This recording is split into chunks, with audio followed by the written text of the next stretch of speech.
impossible insanity. Predicament display to meet the twisted needs of all the sons of Sam. To destroy humanity, cause we are the walking dead. Cause we are the walking dead. Cause we are the walking dead. Cause we are the walking dead. 666, the evil's we know, the beasts have arisen. But man, we all had just met that week in that another building across the street, and we had our first reading, and I think Frank was the first one I met, and Lincoln was probably the last one I met, because Lincoln came in, I'm thinking, after everybody else had assembled around the table and introduced himself, and Frank with his vintage Hawaiian shirt on. And it was just the beginning of something so special, man. So that was my first time meeting everybody, because I wasn't in episode 1. And who would have thought? No idea that, hey, this show is about to become a phenomenon. I didn't even think about it like that. Season 1, episode 2, which is where I made my appearance, which is where it got steamy hot and triggering, to say the least. This is when, and the rooftop, that's the thing that I want to just focus on, that with Merle calling T-Dog a nigga. Actually, not a nigga, but a nigga. And that was very triggering, especially for a lot of black people. And so in my travels, just around the world, many people would mention that scene. Like, you didn't get upset? You didn't get upset when Merle called you a nigga? And and that's where they go off course when they say when Merle called you, like me, IronE. That rhymed too, by the way. A nigga. I'm like, no, Merle didn't call me a nigga. Merle called T-Dog a nigga. Merle T-Dog's still a little hot and bothered by that, I think. But so that's a fictional world. Now, and we have to understand that, and see, that's what I train for. So you do many exercises in that would strengthen your emotional stability. Many exercises that prepare you for that type of scene. Think about it like this. Do you remember during the civil rights movement? I think you could probably recall when the freedom riders would go into these businesses, these white businesses, and they would be harassed and verbally assaulted, physically assaulted, and so on and so forth, the whole nine, along with some white people who were actually vehemently against the racism and the injustices that black people were being subjected to during that time. But those individuals had to take classes.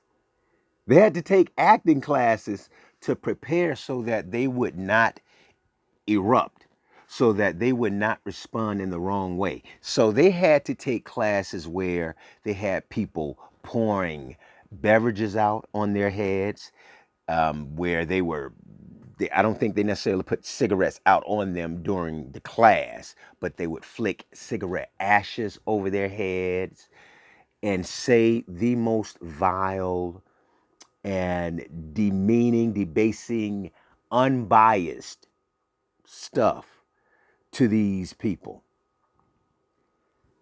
My training was that and beyond, in a sense, because you are trained during my studies at the University of Georgia. Go Georgia, go Dogs.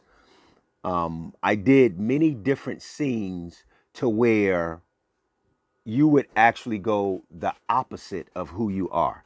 You would experience the opposite of what you're accustomed to experiencing in life.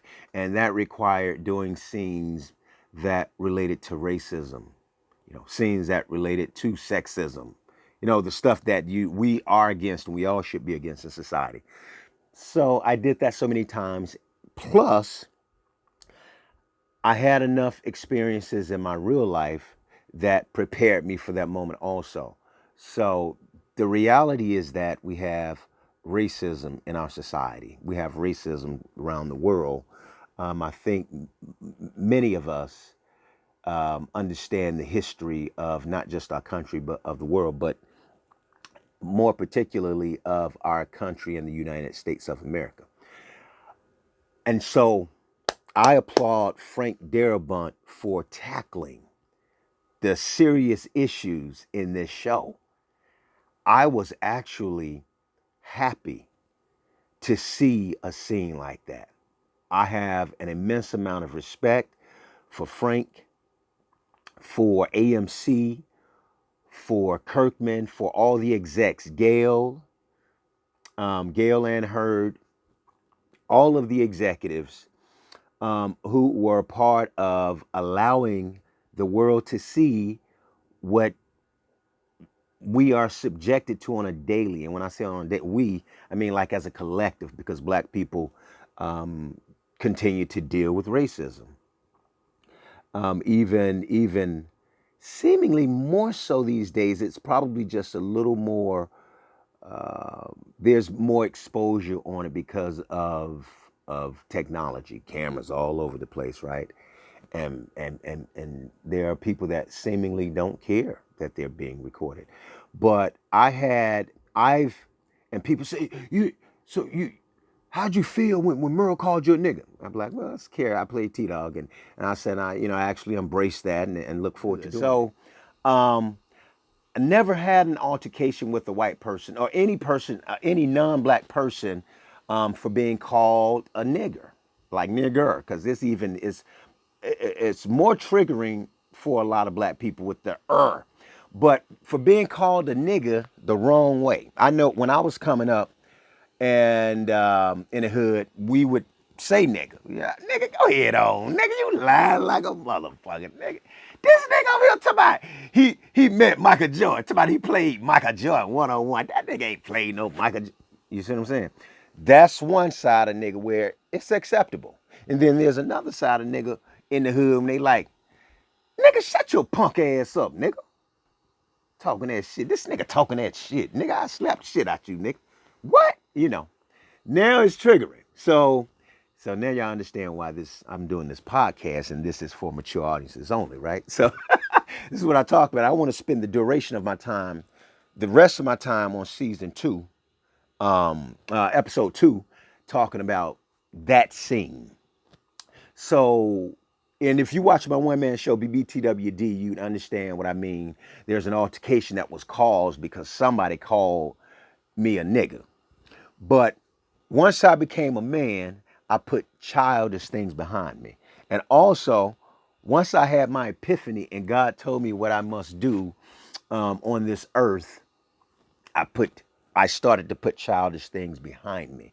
So my transformation began to where that doesn't bother me in that manner. And it's disrespectful and it's insulting, but I'm not triggered the way many other black people are triggered by it. And so I now know how to communicate myself more effectively to where I can explain to them why it's offensive. And some people may say it and they don't care. They want it. They intend for it to be offensive. I had an incident with a roommate in college. A white roommate of mine called me a monkey. That's akin to calling me a nigger. That's akin to calling me a nigger. And I tried to provoke him into, once he said that to me, I tried to provoke him into hitting me so that I could mop the floor with him. But he never hit me. And I was a 19, 20-year-old at UGA, which aside from that and maybe one or two other incidents, my time at Georgia was so splendid, so I didn't let that ruin my college experience. But we ended up being separated, and they put him in another room, and I don't think I saw him too many more times after that. But yeah, so and then there's the incident, and I'm just talking about the more blatant situations of racism that I've had to deal with. And then there was me being accosted by a police officer in a county where I used to live, and he told me that the people in that county would love for it to be the way it was in the 50s and 60s. Kind of, and I think that that sentiment is being expressed um, more, even more these days in 2024. Unfortunately, because of the many people that are in elite positions are stirring the pot of racism and doing a great job of it, and have even triggered some of their constituents to actually kind of go on these rampages of just really disrespectful behavior. And some people have surprised me. I didn't know um, that they embodied what they are expressing now, which is racism. And some may deny it, and some may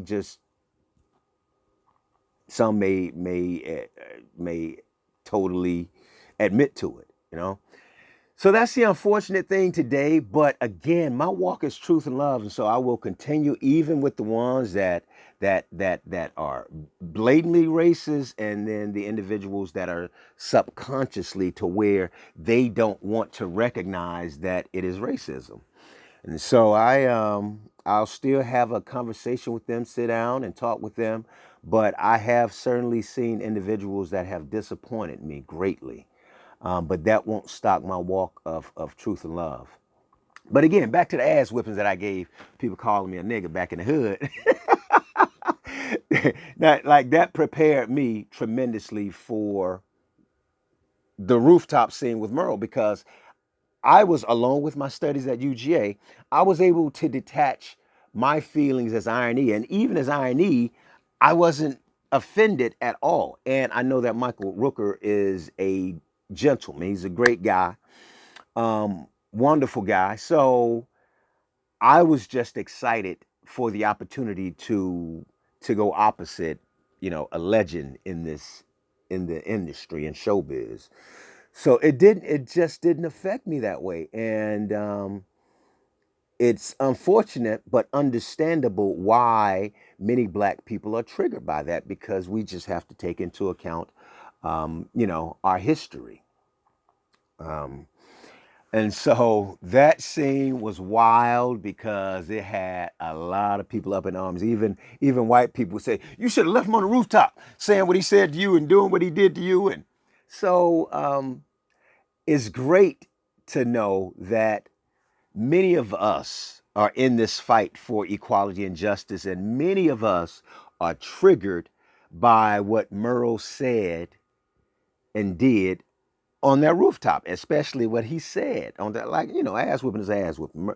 T-Dog got ass whipping. And and they like, yeah, yeah, like, man, he beat you up. And I've been beaten up in a few movies, television shows, or whatever. I'm like, again, y'all, that's T-Dog now. I'm trying to tell you, girl, y'all need to holler at my y'all need y'all need to go do your research now. Find out who I was back in the day. Hey, somebody, hey, them reports will tell you exactly. And this is my hood side coming out because I'm doing my podcast, man, and I'm letting it all out. This is the side that many people don't see. But the people would give you the reports on me now. They'd be like, all right, now I don't know about IronE, but I do know Robert from the hood. Like this is a new person he is, but at the same time, I can still see his personality, traits. He's still that cool guy, but man, he got some stuff in him. So, um, basically, I'm saying I wouldn't take an ass whooping lying down. So I said the writers put it in the script, so that's what had to happen. But yeah, but that was a fun scene to shoot, and I know and many black people were bothered about it. You gonna let them call you a nigga and beat your ass on top of it, man? I'm like, man, T-Dog, player. Listen to me. Listen to me. Look at me in my eyes. But and because of our history, a lot of black people, it's hard to watch that type of humiliation and disrespect just because it hits on another level, you know? And my walk of truth and love is to show people that there is a better way of receiving and responding to that type of vitriol, that type of nonsense. And truth and way is the way. And it's about sitting and communicating with those individuals and being honest as you can, but not being triggering in return just because they gave a certain type of language to you. We would have to apply the adage I think many have heard: sticks and stones may break my bones, but talk will never hurt. These are words that are painful, but we have to take time to take a deep breath and breathe in, breathe out. And if common sense can't have an impact on those individuals, then you should just kind of get away. Common sense and rationale and truth and love, then you should get as far away from them as possible. You say, look, I've expressed to you how hurtful something like that is to me, to black people, and you continue to want to behave this way. Now, if you're at work, then you go and report it. Don't go the hood route and punch somebody in the eye. Now you in jail for assault. But at the same time, if somebody refers to you as a nigga, then my thing is you call the cops, but you gotta be rational. I know some people call the cops. I ain't finna call no cops on no black man. Hey man, you're crazy. But if you're calm and rational, and I would probably argue that it is a verbal assault to be called a nigga. That is verbally assaulting one. So, and then because I think an individual like that does not listen to truth and love, then I think there should be consequences for it. When the cop told me back in 2006 that people in that county would love for it to be the way it was in the 50s and 60s. And he said a lot of horrible stuff to me. He started mimicking, like making a caricature of uh, black behavior, black hood behavior. And he started saying, yo, my man, what's up? Like he started doing the stuff that Merle did on the rooftop. And it was very insulting, but I remained calm, cool and calm in that situation. I wanted to make sure that I got home to my family that night. And so, and I was upset because it was a police officer. It was somebody that had that power over me given to him by the state, by the government. So he had the power to kind of say what he wanted to say and possibly do what he wanted to do with me and get away with it. And it was only the two of us out in the parking lot that night. It was late. The movie theater had closed and it was cold, and he had bad intentions that night. I just can't say how far he would have gone with those bad intentions. I think at minimum he wanted to lock me up that night, and I just didn't give him a reason to. And so I called because I was on a bicycle and I was planning on taking my bike home. But in this county, there are a bunch of rural roads. This is like rural slash suburban area, a rural slash suburban area. And so I drove, I called my wife and she came, got my kids out of bed because they were young, really young at the time. They couldn't be at home by themselves, and brought all of them up and and took me home. And so that night I went home, immediately wrote up a complaint. I wrote a complaint and went back to the movie theater that next day. And he and I ended up having a 4 hour, 3 to 4 hour conversation. I took my kids with me. Like I was trying to explain to him, I'm just a family guy trying to take care of my family. I'm a business owner in this county, trying to take care of my family just like you. And we talked for 3 or 4 hours. We talked about the struggle. We talked about civil rights movement. We talked about Dr. King. We talked about Malcolm X. We talked about a lot of things. And I'm hoping that hopefully saved other black people from being subjected to that type of humiliation. After that type of conversation, I saw him a couple of days after that conversation, maybe a week later, and they were at a checkpoint. So that's what it's called when you run. It's called a roadblock. It's called a roadblock in the projects in the hood, and it's called the checkpoint when you're outside of that area, pretty much for the most part. Just like cul-de-sacs are cul-de-sacs in suburban areas, but they're dead ends in the hood, right? So he saw me. He was like, "Hi, Mr. Singleton." And he was so excited. He seemed very sincere in his jubilation, glee from seeing me. And we had a good talk, even at the checkpoint for a moment.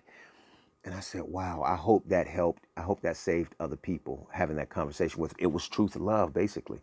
But I would have to say in today, 2024, had that situation occurred, then I would have moved beyond that and probably tried to get him removed from the force. Because what we're experiencing today is unlike anything I experienced in 2006. Because again, like I said, the people in power, many people in power, many elite people, they are stirring the pot of racism, and it is very disturbing to see that. But again, I cheer and applaud the ones that are on the other side fighting it with truth and love. So that's the path we should all be on. And so passion and greed will lose to truth and love every time. May win a few battles, but will not win the war for sure. All right. On that note, guys, I've got my editor and technician, videographer, and everybody down here. He's ready to close it out, and I think he's trying to get me out of here before the zombies come and get me.